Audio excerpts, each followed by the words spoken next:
he has been accused of theft. He has been accused of stealing. In fact, I dare say that what is confronting Obado, it is very rare to see how many people can be confronted with the same.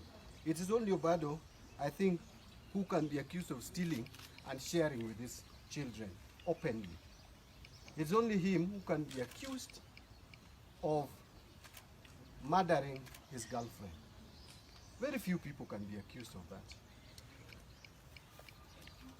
So I want to repeat that point because it is very important that he must be starved of the sympathy he fervently seeks, especially from the very people he has ostensibly stolen from. You cannot steal from people and then you seek sympathy from them. By the way, the 73 million that is being accused of stealing, if that is the only money he has stolen, 73 million, which is used in paying school fees for his children in Australia or Scotland, etc. And he has the capacity even to go to the bank and borrow money and pay school fees. There are other Kenyans who cannot even afford, and they are in Migori, who cannot even afford to pay college, day school fees. This 73 million can pay for 1,000 students in Migori County day school fees for 1 year. We assure ODM MCS who have signed the petition to remove Obado from office that the party will stand with them fully against attempts by the governor to intimidate and blackmail them. We urge the government to ensure the security of the Migori MCS and protect them from any form of intimidation and blackmail. Because what Obado is doing in Migori is simply to visit terror on people. And he has done it for far too long. And I think he now even thinks he can visit terror on the party leadership. I want to tell him he's mistaken. He cannot visit terror on everybody. Later today, we are going to furnish the government with the names of Migori County Executive Committee members, directors of various departments, contractors, chief officers, MCAs, officials and suppliers who are currently involved in raising money and also diverting public funds to bribe MCAs and finance violence in the county.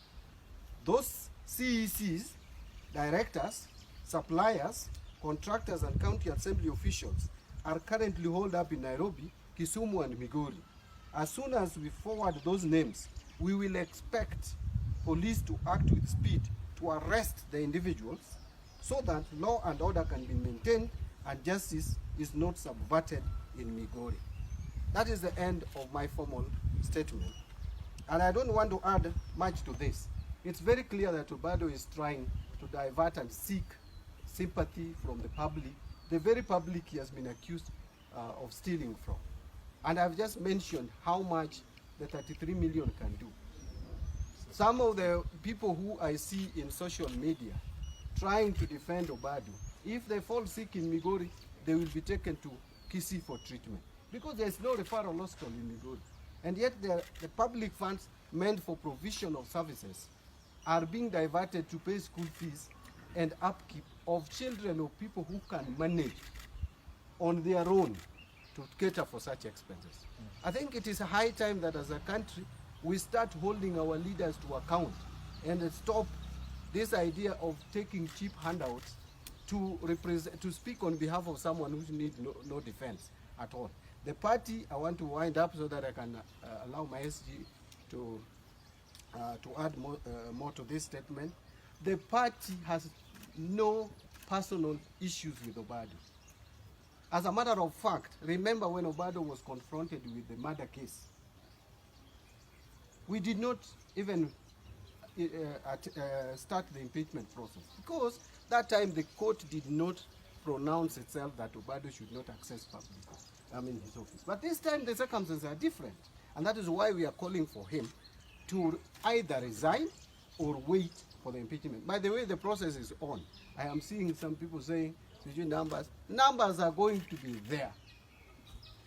We only need 19 members to initiate the process. But those who even insisted in signing before we asked the signatures, the signing to be done, are already 27. There are others who are calling us, they want to come and sign. And that is only ODM. What of the other parties? We have not even made attempts to reach out to other MCS. I think the governor should be honorable enough just to vacate office, allow his deputy to discharge functions for the remainder of the term, that is 2 years. SG Karibu.